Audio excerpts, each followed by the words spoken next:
இன்றைக்கி எல்லாருமே ஓட்டு போட்டிருப்பீங்க. நிச்சயமாக ஒவ்வொரு 5 வருஷமும் ஒரு ஆசீர்வாதமாக நமக்கு இருக்கும்னு நினச்சி தான் நம்ம அந்த ஓட்டை போடுறோம். அதில் தான் நம்பிக்கையோடு நிற்கிறோம்.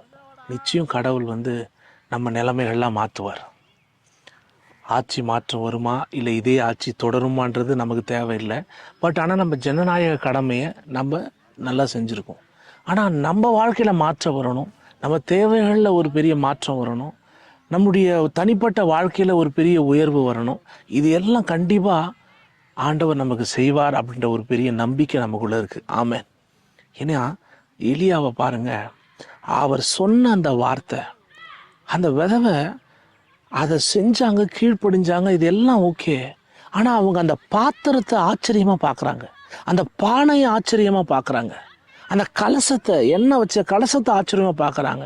ஏன்னா அது எத்தனையோ நாள் அவங்க வீட்டில் இருந்துச்சு, ஆனால் அது அற்புதமாக மாறல.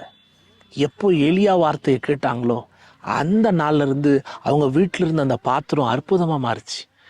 பஞ்சகாலம் தீர்ற வரைக்கும் அந்த ஒவ்வொரு நாளும் அந்த பாத்திரம் அற்புதமாக தான் இருந்துச்சு. அந்த பானை, அந்த கலசம். நீ யோசிச்சு பாருங்களேன். இதை பார்க்குற கர்த்தருடைய பிள்ளைங்க தேவைகளோடு, கடனோடு, எத்தனையோ காரியங்கள் உங்கள் இருதயத்தில் ஓடிட்டு இருக்கு. ஆனாலும் நம்ம ஓட்டு போட்டு வந்துட்டு நிம்மதியாக இருக்கும். ஆனால் நம்ம வாழ்க்கையில் மாற்றம் வரணுமே, உயர்வு வரணுமே, கடன் அடையணுமே, தெய்வ பிரசன்னம் நம்மளை தொடணுமே. நான் விசுவாசத்தோடு சொல்கிறேங்க, கர்த்தருடைய வார்த்தை உங்கள் வீட்டுக்குள்ளே வந்துடுச்சுன்னா, அந்த வார்த்தையை நீங்கள் இருதயத்துக்குள்ளே கொண்டு வந்துட்டீங்கன்னா, உங்கள் வீட்டில் இருக்கிறதெல்லாம் உங்களுக்கு அற்புதமான மாற்றத்தை ஒவ்வொரு நாளும் கொடுத்துட்டே இருக்குங்க.